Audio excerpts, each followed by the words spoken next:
welcome. My name is Vera, and I've got Steph here as well, my co-host, co-presenter, co-facilitator, co-expert. You're an expert. So we're super happy to be here today and present this masterclass called Get Ready to Love Your Job.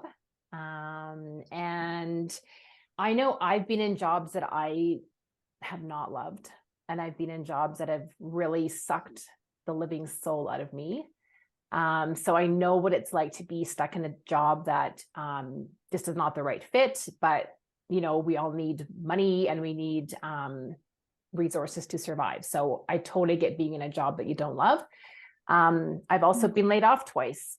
And so I understand, you know, the kind of the ordeal of that and all the related emotions that go along with losing your job as well when it's not under your control. So I understand that piece of it too, and looking for new work, you know, while processing some of those emotions. So I totally understand that and really want to help people, you know, move on from that as well. So my main I guess work is that I do work with mid-career women primarily to help them get clarity on what they want in their life. A lot of that comes from what they want to get out of their job, out of their career. And a lot of women feel really stuck where they are in their job. And so I do help women gain clarity on that, get them unstuck and get them moving towards what they really want so that they're feeling confident and empowered and really able to shine their light, which is my mission. And as I said, I've had about 25 years of experience in the corporate world. So I do understand working in corporate, and I do understand, like I said, not loving a job or not being aligned with a job or being out of a job, and how do you search for that? So that's a little bit about me. Steph, what about you? I know that you've also been laid off. So yeah, for sure. So my background is I had 32 jobs in 15 years. So I got really good at applying for jobs. And after that, I got certified as a resume writer and interview coach so that I could help people kind of get, improve their job search strategy. Since then, I've been in business. I was laid off 3 years ago and decided to jump full time into business about 2 years ago. And so I've been doing career coaching more on the interview coaching and job search strategy side. And then I also help people create their personal brand. So their resumes, their LinkedIn, their cover letter that aligns with the career direction that they want to take their career so that they can be in a job that they love. yeah, I love that. I love that. And it's so good when you have that experience. I mean, I can't believe you had that many jobs. So yeah, you're definitely like, you know how to get past the hiring managers, which I love. So yeah, it's been a few jobs for sure. yeah. And I know right now, no matter where we are in the world, the job market is tight. There's lots of competition. There's lots of algorithms we need to go through. There's lots of there's lots of also women and men questioning what it is that they want. You know, we're looking for different things out of our jobs more so. It's not just about the money. It's not just about the benefits, although that's important, but there's also lots of other things that we really want to connect with at work. And there's lots of changes since COVID, you know, hybrid work, remote work, lots of different expectations. And so I think there's lots of challenges that we face as we're transitioning or as we're looking for new work. So I think it's really important to have these conversations. And I guess just to start off, Steph, like what I really believe, I mean, I love what you do, and I really believe in having the right resume, the right words, the right terminology, the right job search strategies. We need to make sure our LinkedIn profiles are up to date and really like spark curiosity and really catch people's attention, because we're in this like hyper fast world where we need to catch people's attentions really quickly. And, you know, I've also been on the side of hiring, and I just get a ton of resumes in and you kind of scan through them really quickly. So, you know, there's also that whole, like, how do you grab people's attention as a hiring manager? But I also want to start off with like, that's really important and we need that.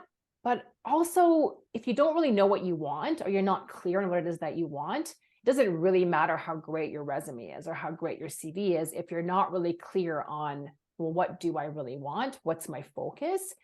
And we talked about this a little bit yesterday. If you're not really confident in your skill sets, in your experience, that's going to translate into the resume. So it doesn't matter how, I mean, I know that you can write a kick-ass resume, Steph, for somebody, but if they don't really believe that, or if they're not really feeling confident in that, that energy is going to come across. So I kind of want to start off with just offering to people that the most important thing to start off with is to get really clear on what it is that you want, and to really get clear on your focus, and to also build up that mindset of confidence. But what do you think about that? Like, what are your clients saying to you about that stuff? Yeah, I mean, absolutely. When we, the first question I ask people when I go to write their resume is, what is your career direction?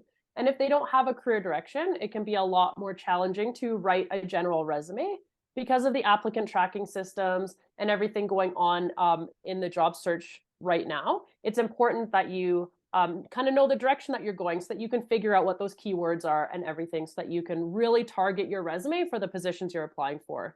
I recently read a stat that each job position gets 250 applicants. Wow. So that's a lot. That's a lot of noise to sift through. And so definitely like being clear on your direction and on your target is really important.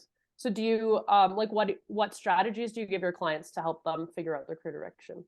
Well, a couple of things. And I just want to also go back to, I mean, one more thing about kind of the direct, like being focused is what I hear a lot from women that come to me is they say, I'm open to anything. And I'm like, if you were open to anything, you'd be working right now, or you'd be, able to find a job. So I think it's really important to be, I get it. We are open to a lot of different things. We're open to more than just one thing, but I do think it's really important to, when you're networking or when you're talking to people, or even in your own mindset, to say, I'm actually not open to anything.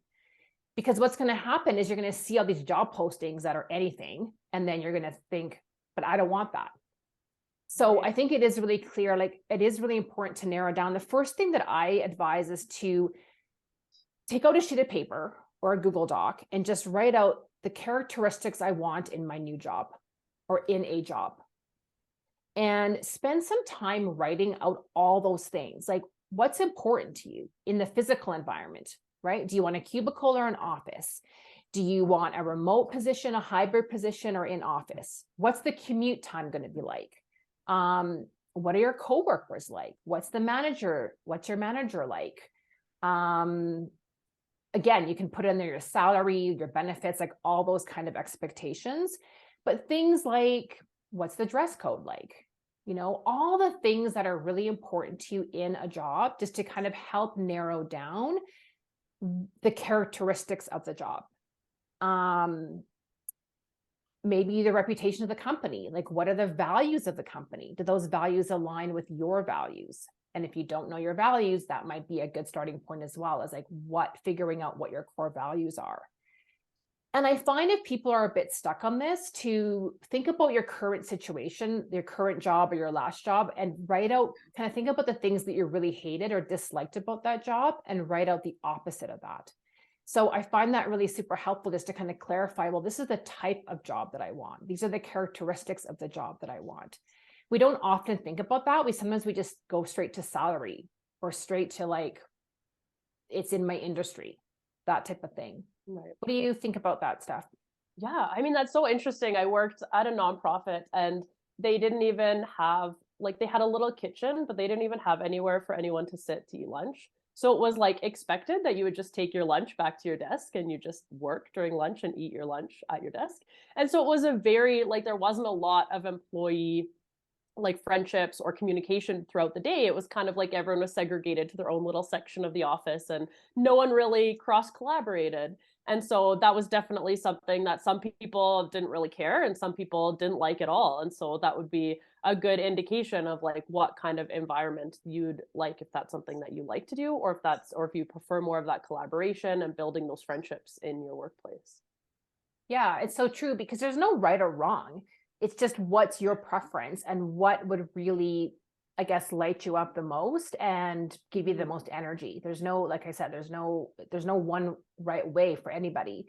It's just what's the best way for you. And so it's figuring out okay, well, what's going to actually energize me or get me excited about my role?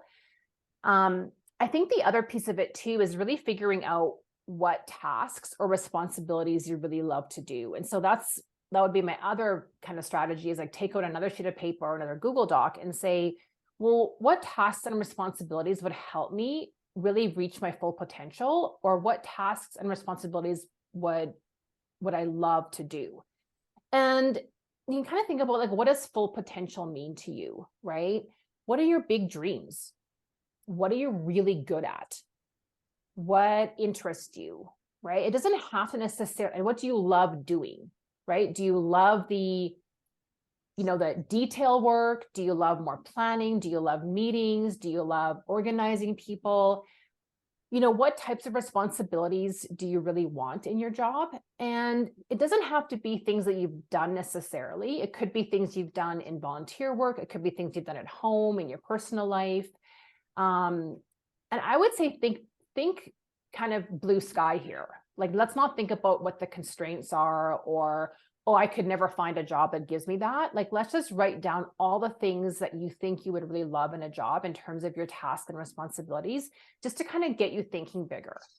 And one thing that I find really works well here is going through different job postings. So as you're looking for work and looking at different job postings, sometimes there's a job posting that comes up and you're like, that sounds like a really awesome job.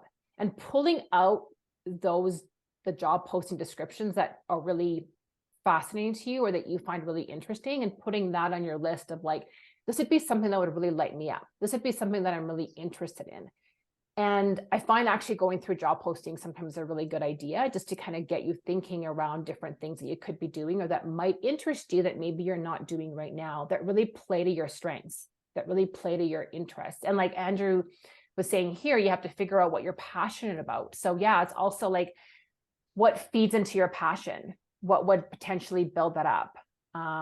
So I really like to do that in terms of like spending some upfront time thinking about the characteristics of your new job, but also what actual roles and responsibilities, what stuff do you want to do on a day-to-day basis in your new job or any job.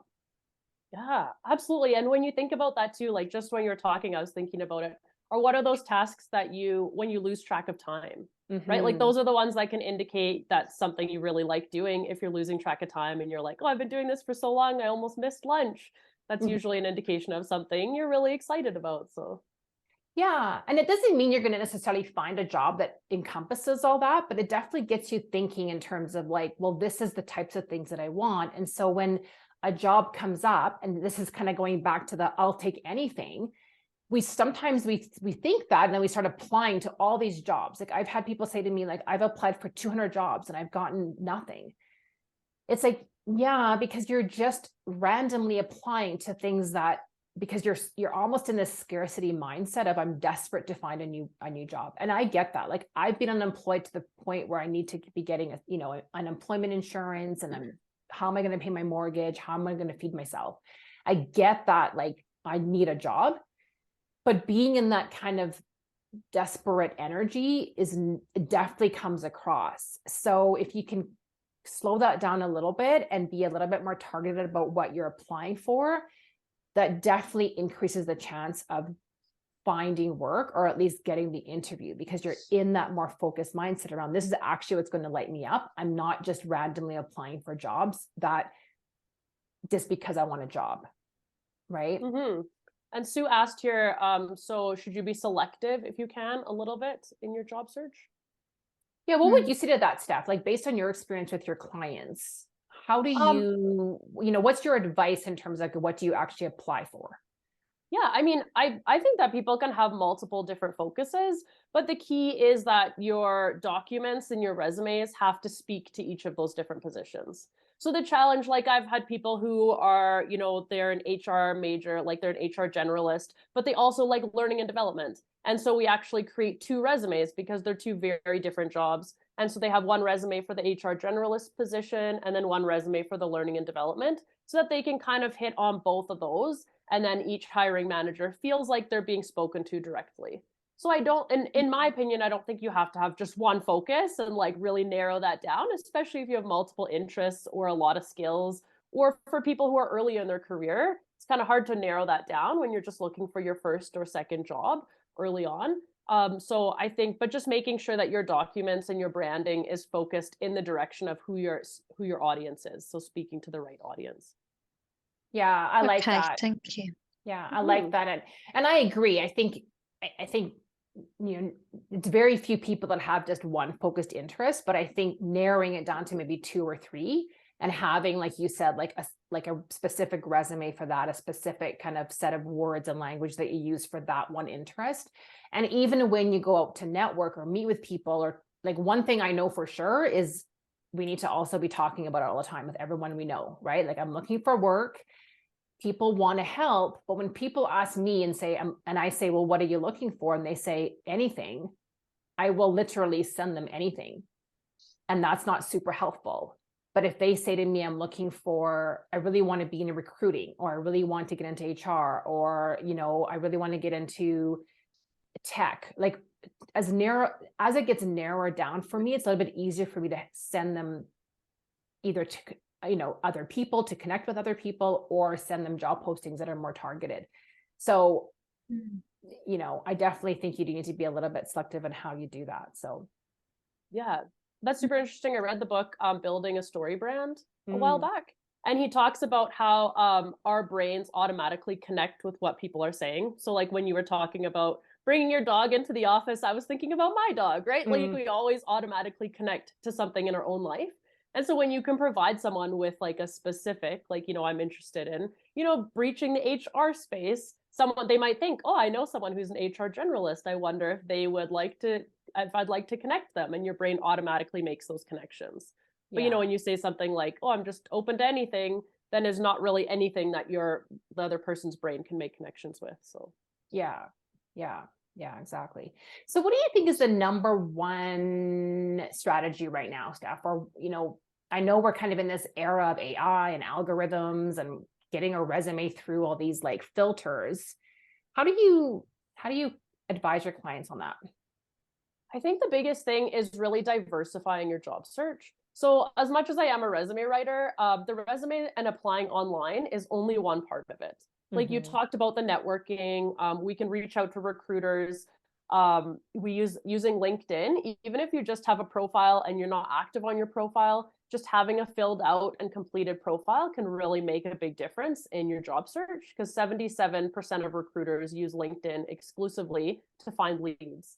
And so, like there's lots of different ways to tackle the job search when you're looking at those online applications. When you're competing with 250 other people, that's really, really stiff competition. So what can you do? I always kind of work with my clients. What can you do to kind of narrow that search, to decrease the number of people who would be applying for the same positions? So that would mean like, looking into professional associations. If you're like a registered social worker, the ACSW in Alberta has specific job postings for people who are registered social workers. And so you can see there, and then there'll be less applicants for each position.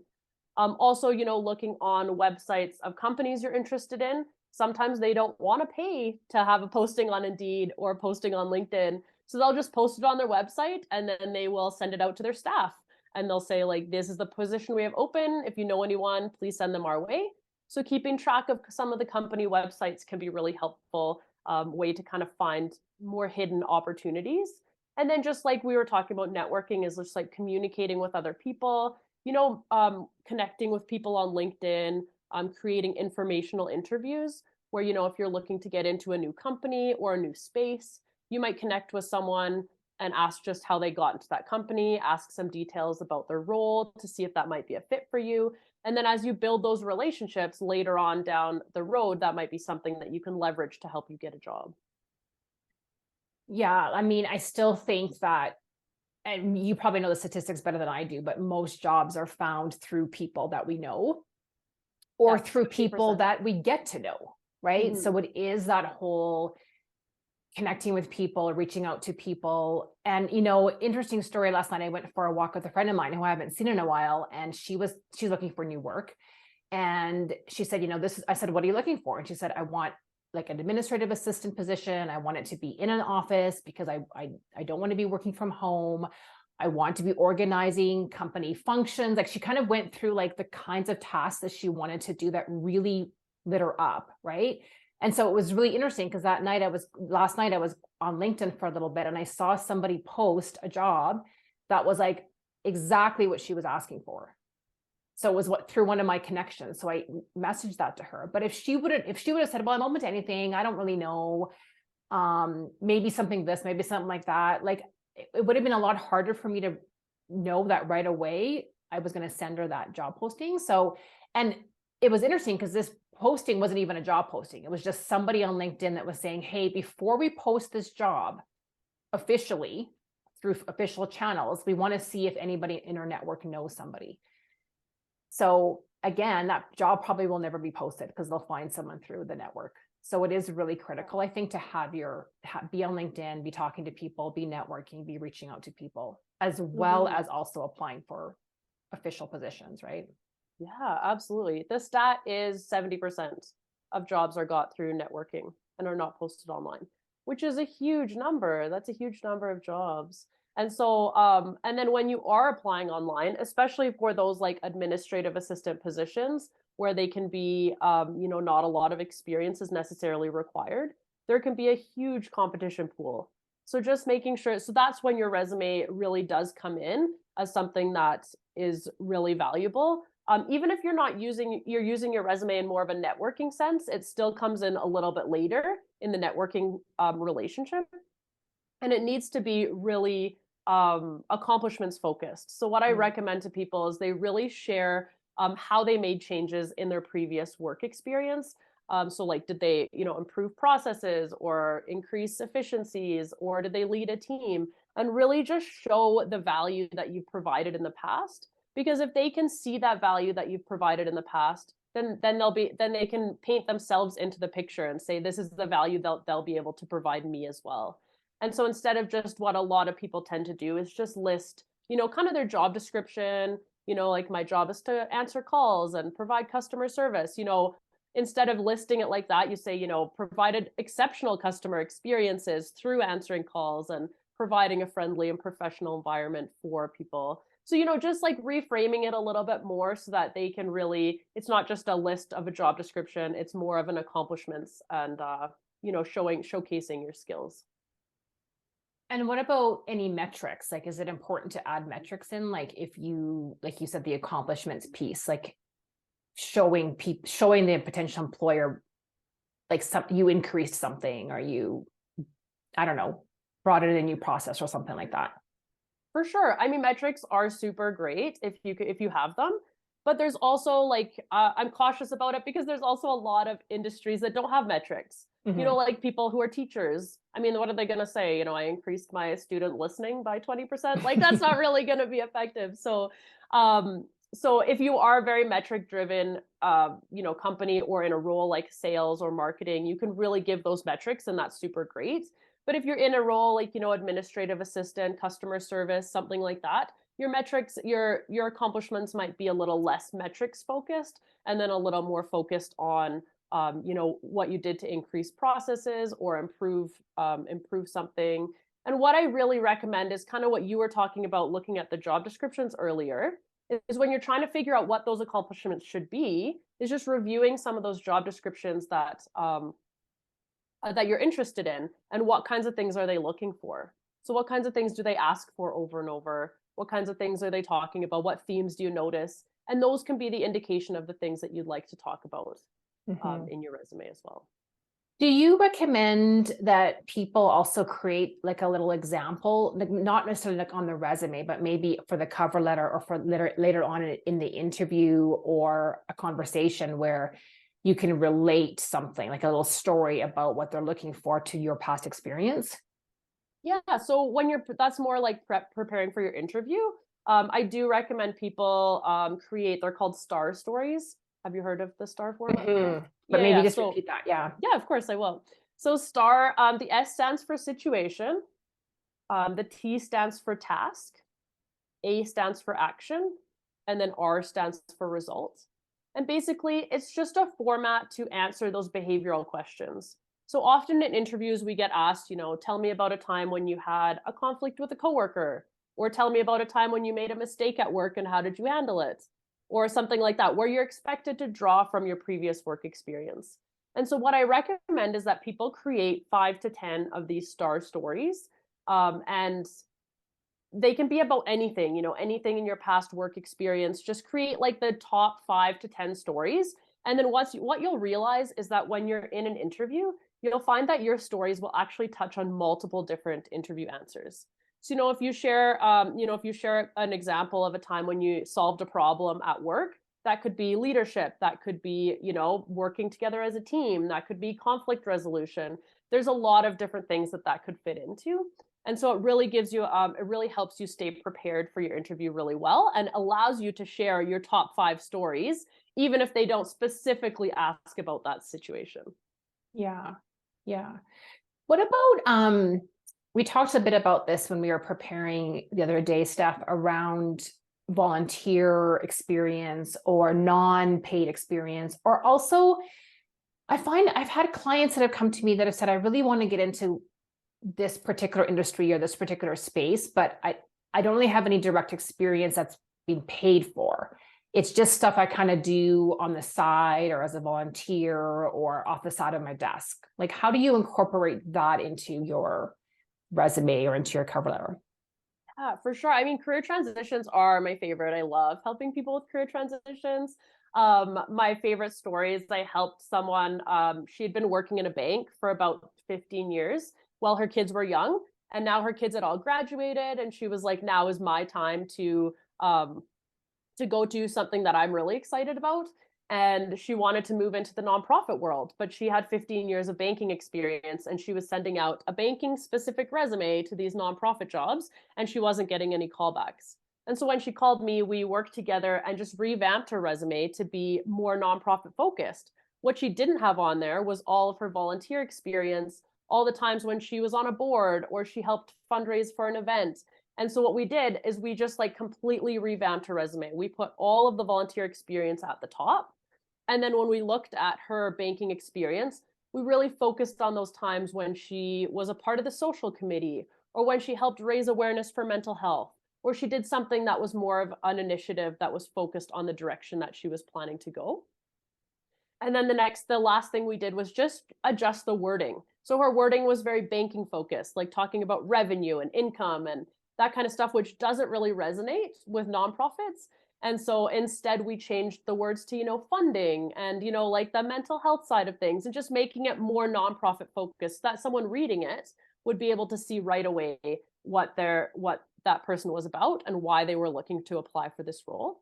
And then in the cover letter, we actually took an opportunity in the cover letter to just address straight up that she was making this adjustment, making this change, and it was kind of out of the ordinary. And so instead of trying to hide it and trying to show like, oh, I'm the expert, I want to make this happen, we just said, after 10 years or 15 years in a fulfilling career in the banking industry, she said, we put straight in our cover letter, my kids are grown and I've now decided to pursue my own passion, which is nonprofit. And about a month later, after creating that resume and cover letter, she got a job at a director level in a nonprofit. So as much as the resume is prescribed, supposed to be in a certain format, you can always play with that based on where you're headed. And when you're looking at career transitions, you can think about those things at work that maybe, you were doing off the side of your desk, or maybe like, how did you help improve something that maybe wasn't your main focus, but it was something that you did that you want to do more of and really focus on that. You don't have to be paid for it, or it doesn't have to be your specific task in order to put it on your resume. Yeah, I love that story. And I think it's so, it's very hopeful, right? Because a lot of people I talk to are looking for a career transition. They're not happy with where they are, or they've been doing it for so long, they want to change. And it's scary, right? Because we're so used to doing the same thing or similar things or a similar industry. And we have this story. I don't know if it's coming from society or from our own programming or our own, this kind of like limiting belief that, well, I can only do this one thing, and transitions that it's hard to get into a different industry, or people aren't going to hire me because I don't have that same specific experience. And I think the reality is that people transition industries and jobs and different types of work all the time. It's just a matter of reframing it and looking at, especially if you're in mid-career, like if you've been working for 20 years or 25 years or even 15 years, you have a ton of experience. So it's digging a little bit deeper and like, well, what have I done that meets what I really want to do? Because for sure there's something in there. It's just that sometimes we just, like you said, Steph, earlier, we just list all the tasks that we've done, but we don't really dig a little bit deeper and say, well, what did that actually entail? Or where have I done this specific responsibility or this specific task? And I think the reality is looking for work takes time and commitment. It's not just a matter of when I just revamp my resume and change my LinkedIn profile and apply for a bunch of jobs. I mean, the fact of the matter is that it takes time to figure out what you really want. It takes time to be introspective and reflect. It takes time to figure out what your values are. It takes time to figure out, well, what do I really want in a new job? It takes time to revamp your resume. Even if you're hiring someone to help you with that, it still takes time. And I think it's just this mindset of like, it's going to take a little bit of energy and effort and time and commitment to this. Mm-hmm. I would imagine that, you know, when you're trying to figure out your career clarity and figuring out your career direction, I mean, you can either do it now or you can do it later. You're going to do it eventually. But do you find that people that come to you, are they stuck in their spot, or are they kind of, you know, they're kind of just looking to find a more fulfilling career? Like, who do you find comes to you for that kind of bit of both. So either people are just feeling stuck and they've realized they don't really love what they're doing, but they're scared to make that first step, that next step, or they've lost their job, they've been laid off. And now it's like, well, now what do I do? I want to create something that's meaningful, but it's scary as well to do that. So, and I find a lot of times we haven't been intentional about our career in the past. So things have kind of just, well, we've just gotten the promotion or we've gotten the new job, or we haven't really been intentional about, well, what is it that I actually want to do? And then all of a sudden people get to this point of like, well, now I don't even know what I want to do. It's just kind of always been, I've always found a way, but I haven't really maybe even wanted that. It's just kind of fallen into my lap, or I've just taken the job because I needed the money. And now they're at a point where it's like, well, now I actually want to be more intentional about that. But they've never actually done the work of, well, what are my values? Mm-hmm. What's important to me?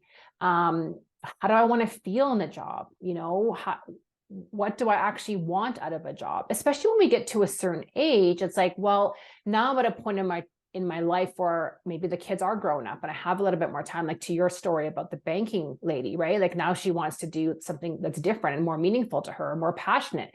And the reality is too, we change. After 15 or 20 years, our interests change. So maybe when we started 20 years ago, we really loved XYZ, and now we moved away from that and we like something different. And so it's taking time to be intentional about that and really figuring out what it is that we want, and not just letting life kind of dictate, well, here's a job, so let's take that and be okay with it. Like, I don't want people to just be okay with their job. I don't want people to just be like, it's fine. Like, it's okay. No, like, I want people to love their job. I want people to be, for the most part, right, get up in the morning and be excited. I don't like when people, like, it makes me sad when people say to me on a Monday morning, I can't wait till the weekend. So that means 5 days out of 7, you're not happy. And that's not saying that there's not going to be good, you know, bad days or bad moments, but overall, I think if we can find some meaning in our job and we find something that really energizes us and feeds us, we're going to be better off. We're going to be better partners, better parents, better coworkers, right? We're going to be able to give back to the world. And I guess on that point, what I also want to say is that if you're in a job right now that really is soul sucking and that you hate, and that's toxic, like, obviously don't stay in that situation that's toxic, or that's if there's a bullying environment. But if there's a job that you're like, you know what, I don't like this job and it is sucking the living soul out of me, what about reframe? Like, I was in that situation and and I was looking for work and there was nothing out there and I needed the money. Like, I get that, that's reality. But what changed for me one day is I decided I can't be getting up like this every morning and feeling so unhappy and miserable. So I decided on 2 things. One thing I decided on was I was going to learn something new every day. Like, I committed to that. I'm going to learn something new today. And number two, I'm going to add value today. It doesn't matter how big or small, but every day I'm going to learn something and add value in one way, shape, or form. And I wrote that on a sticky note on my computer. And I just like, what are you learning today? Or what have you learned today? And how have you added value today? And that switched my mindset into like, okay, there's a purpose to my day today, even if it's to make someone smile, or can I help a coworker today in some way, shape, or form? Can I make someone's life a little bit easier today, even though I really hate this job, but it's temporary? And I had a client that did that recently, and her question that she asked herself every morning was, how can I help someone today? She's in the customer service space. It's like, how can I help one person today? And that was her goal that was her mission for the day. She didn't like her job, right?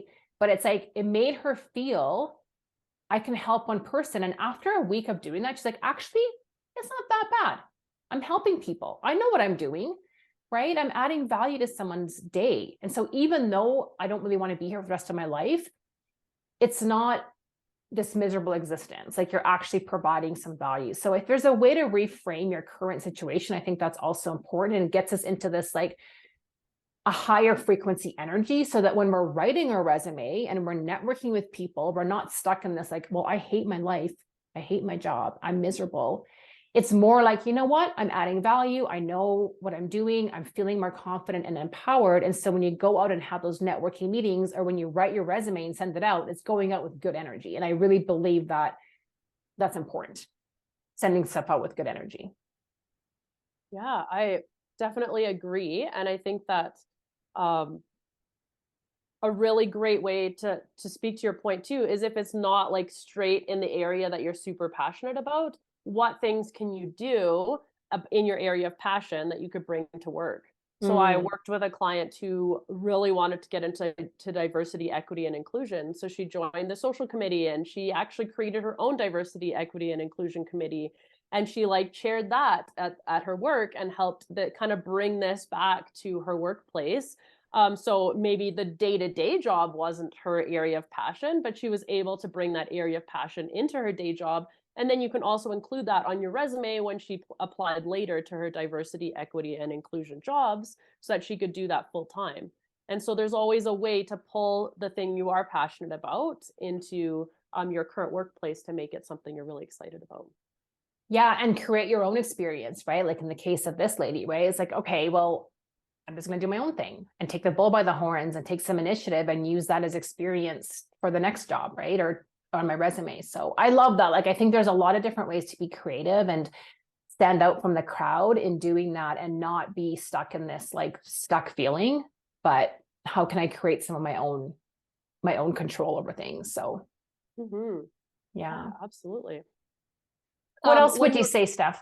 Sorry. Well, I was just going to ask you, when you were talking about like people getting confidence and courage to, pursue their dreams, I was just wondering if you had any strategies for people to kind of build that confidence or build that courage and have the courage to take that big step, because it can be really scary. It's super scary. I mean, anytime we make a change, or want to make a change, our brain wants to just keep us where we are because it's familiar. And even if it's not great, as humans, we tend to just stay there because it's familiar, we know it. And so stepping through that doorway is hard, but it is worth it. And I think, a couple of different things. I do think working with a coach or with a mentor or with somebody that can help support you through that journey is really helpful. It's critical. Like we don't do things on our own. Like, we do need support networks. So whatever that support network is for you, I think creating that is really, or tapping into that network is really important. I think creating these stories, like using that STAR kind of strategy that you talked about, Steph, I think that builds confidence, because all of a sudden, if you got 5 or 6 or 10 examples of things that you did that accomplished something really great, and you can read those to yourself every day, wow. Like, you're like, I know what I'm doing. Look at these 10 examples that I have of my life, my work life and my professional life, where I've created value and accomplished things. So I think going through that resume writing and that story writing experience, like just going through that process, is so valuable for building confidence. And then reading it every day. I think for me as well, it's like every day or once a week, like I at least want people to do this, or advise people to do this once a week, is to look through your calendar and write down what you accomplished that week. It doesn't have to be big. It could be personal. It could be in your health. It could be in your relationship life. It could be in your work life. But what did you accomplish that week? And I find, especially as women, we kind of just forget that. We just tick out the box and we move on to the next thing. And then by Friday, I don't even remember what I did yesterday, never mind Monday, right? So I literally go through my phone and like, oh yeah, that's right, I did this. And I write it down.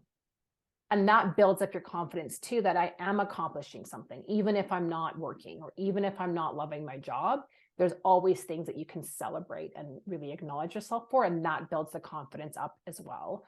And then I think just doing it, right? Stuff like you go out and network, you go out and talk to people. The more you say your pitch, the more you put out your resume, the more you let people know what you're doing, the more you engage on LinkedIn and reach out to people. Like the first couple of times doing a connection request is going to feel really scary, but the sixth time it's not as scary.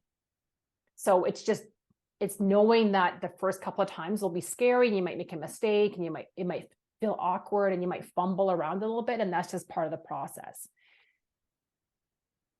I don't know. What am I missing in that?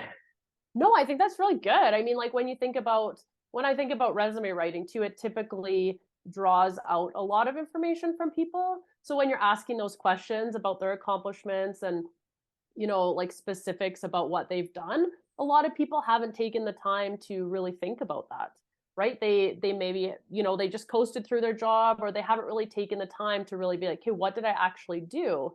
And so even if you don't like have a resume writer or something, even just sitting down to think about your previous work experiences and what set you apart in that position and how did you contribute, even if it's small. Something that you might do every day at your job might feel like not a big deal to you, but to a hiring manager reading your resume, they might think that's like amazing and that's exactly what they want.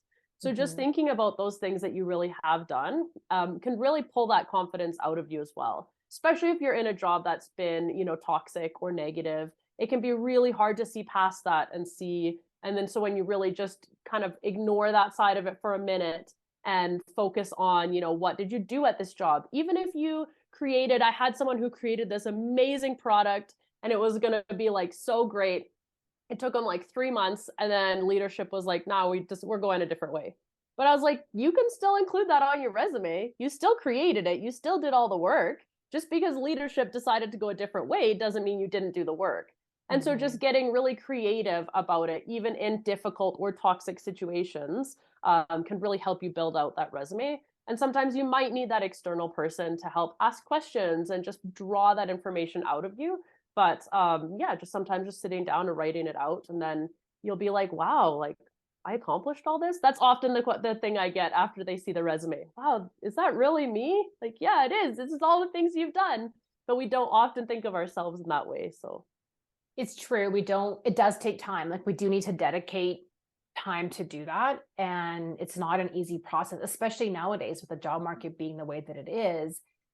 It is a commitment of energy and time and, other resources to get those stories and to remember all of our accomplishments. And sometimes we forget. So it's almost like you need to go back to like, let's just take some quiet time. Let's delve deep, within us and remember that job and just think about it from a more objective perspective, like you said, taking away the toxicity or anything else that we didn't like about the job, but like looking at it more objectively. And one thing that I find works, somewhat well too, is asking, well, what would my boss have said about me in that job? Or what would my coworker say about me? So kind of thinking about it from like a third party perspective, not just like, what do I say about me? But, well, what would my manager say about me? If it was a good manager or you got along, if it was a good relationship, or what would my coworkers say? And sometimes that's a little bit easier to think about it from that perspective.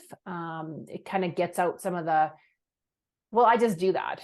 Like we do take for granted the things that we're good at and the things that make us stand out until you could even ask people. Like I've asked people in the past, like, what are my top 5 qualities? I mean, that's scary sometimes to ask people, but you could ask your, 1 or 2 of your best friends. You could ask your spouse. You could ask a really good trusted colleague, what would you say my top qualities are? What did you enjoy working, with me about? Like, I think it's okay to ask other people that. I always ask in my interview questions, what are 3 things that set you apart from other people who might be applying for similar positions? And often it's a really good interview preparation for them because they often don't know, right? They're like, oh, I don't know. But then as they tell their career story, I can pull things out of like what their top skills are because they share them in their experience. And so they're all in there. Sometimes just identifying them needs an extra person to give you just a little bit of advice or a little push in that direction, or just to show what they kind of see that you might take for granted. Because I feel like we always notice our faults, but we struggle to notice our positive sides of ourselves. So totally. yeah, I like that. Totally. Yeah, I definitely agree with that. We always go towards like the things that we didn't do or the things that we're not good at. And the thing is, like, people are looking for your strengths and what you are good at. So I think having that third party person is, that's really critical. It's a great question. What else am I missing? What else do you want to add to this conversation, Steph, or this class in terms of like, how do people help themselves stand out a little bit more from the crowd? Yeah, I think just the last thing we should probably touch on is LinkedIn. LinkedIn is basically like a living resume. So having a LinkedIn profile can help you be found by recruiters and by other people like hiring managers who might be searching for jobs. A lot of people are like, oh, I don't do LinkedIn. And I'm like, well, you should. You don't even have to, post. You don't have to comment. You don't have to do any of that stuff. But just having a profile can help you be found in searches by hiring managers. And so just making sure that you're utilizing kind of all the features of LinkedIn, having a banner photo, profile picture, a headline kind of targeted on the direction that you want to go. And then filling out that about section and sharing a little bit of a story about yourself just to humanize yourself a little bit more. Our resume tends to be really formal. Our cover letter is kind of semi-formal. And then I recommend LinkedIn is a little bit more casual. So it's like a spot where you can kind of share about your career history, how you got there. If you are in a transition, why are you making that transition? And why are you passionate about this new career direction? And I think that that really just helps people put like humanize you and helps them get to know you a little bit more. Even if they're coming to your LinkedIn profile from an online application, it can just help them put a face to a name and just really build out the kind of person that you are. Some personality, right? Like show some personality. Because on a resume, it's a little bit challenging sometimes to show your personality. Yeah, resumes are so formal that it's pretty hard to, it's very accomplishments focused. There's not a lot of room for personality in there. It's more about what you're going to deliver to the organization. And so LinkedIn offers that little personal touch that you can provide to your job search. And there's just so many great people out there on LinkedIn who are just willing to help, like connecting with people, in your industry or in companies you're interested in, or, asking for informational interviews and just picking people's brain is just like what LinkedIn is about now. I feel like since the pandemic, I think it's changed a lot. I think it really evolved over time, and now people are really using it as more of a networking platform rather than just like, I'm not even really sure what it was before, but it's it was more of like a Facebook combined with like a work experience kind of thing. And so I think, but now it's really focused on like the professional network side of things. And so using it in your job search is, in my opinion, critical. I think you have to have a LinkedIn profile in order to set yourself apart from everyone else. Do you advise? I love that advice. Like, I do think that it's a great platform, and a lot of recruiters are using it to look up, to find applicants. Do you advise, if you can, put the open to work banner on your profile, or, the little green open to work thing on your profile? So I go back and forth on that. I think that if you are early in your career or you're looking at more like entry level positions where maybe you don't need less than 5 years of experience, then yes, I think that can be valuable because you're just kind of opening yourself up to a lot of different positions and you want your whole market to be able to see that you are open to work. When you're very targeted, if you are, I was working with someone who's a project manager in like a tech firm, that's a very targeted position. The open to work banner is probably not going to serve you. Just opening it to recruiters is the best way to go about it in that space. And then reaching out to your network and creating those more personal touch connections is really going to be where you're going to find that, that support from your network. I have not actually had anyone say that open to work banner has made a huge difference for them. So I think it's really more about creating those personal connections, and then, opening it to recruiters so they can see that you're open to work, and then really targeting the positions that you're interested in. What about people who are currently working and they're looking for something new? But they don't want their current company to know. How do you advise getting around that? Is it like, when you network with people or reach out to people, can you specify that this is confidential, or how do you advise people to do that? Yeah, I mean, you can absolutely specify that it's confidential. When you frame it as more of an informational interview, it can just be, it doesn't even have to be like, I'm looking to change, right? It can just be asking questions about this new industry. And then, it's really like, even when you have the open to work, open to recruiters are supposed to keep things confidential. I mean, that's not always going to happen, but if that's a risk you're willing to take, you can always open it to recruiters only, and then people who only pay for LinkedIn Recruiter will be the only ones who will see your profile. But I think, like, the biggest thing, in my opinion, is that your LinkedIn profile should be independent of any company that you're working for.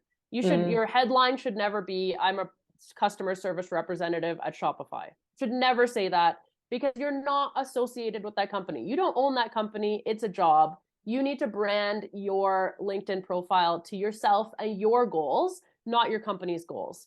And so that means that your profile, that you can reach out to people and you can have conversations. That doesn't mean that you're planning to leave. It just means that you're building your network and you're building your future, in case something ever does happen. So I think that's like, I did a podcast interview a few weeks ago with someone, and he was like, oh yeah, my LinkedIn profile is exactly, just says like my name and my company. And I was like, well, like, that shows a lot of commitment to your company, but also it doesn't open you up to opportunities in the future, because it looks like you're extremely committed to that one company and you're not interested in making a change. So people will be more reluctant to reach out to you and say, like, I have this opportunity, would you be interested? So I really strongly believe your LinkedIn profile is your personal brand and not your company brand if you're working for an organization, and just making sure that you're using it to build your network, because, like, with all the layoffs now, we never know when we're going to get laid off.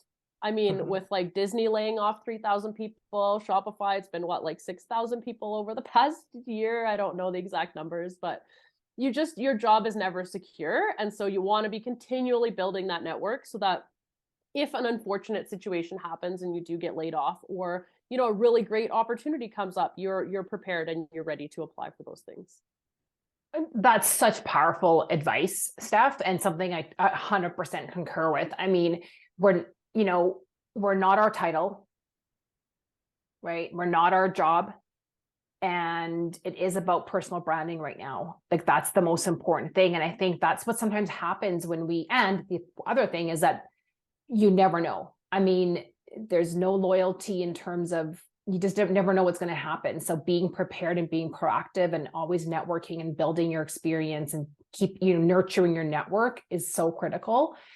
But I think that identification with your job or your job title is what gets us sometimes into trouble when something does happen, when we lose our job, or when we even want to make a change, where our identity is so tied up with that job or that job title, it becomes a lot harder to disengage from that. And I'm not saying not to be loyal to your job and not to be committed and not to be proud of what you're doing, but also we're not just the job. Like, we are a lot of different things. We have lots of different facets. We have lots of different parts of our life. A job, a career is a very important one. And to a lot of people, it's like one of the most important things that we're doing. And obviously we spend a lot of time and energy in our job, but it's not the only thing that we do. So I do love that around, like, this is your page. This is like your personal website or your personal landing page to tell people about you and to also learn about new things.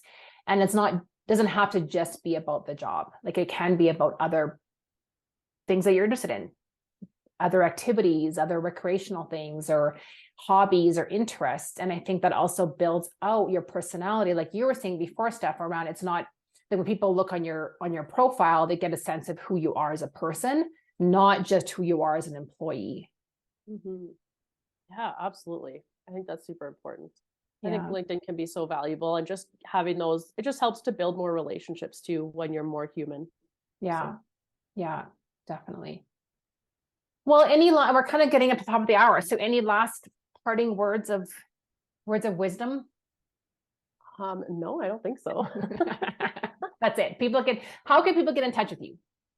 So I'm on LinkedIn, Steph Gillis. I also have a website, stephgillis.com, where you can download a free resume sample.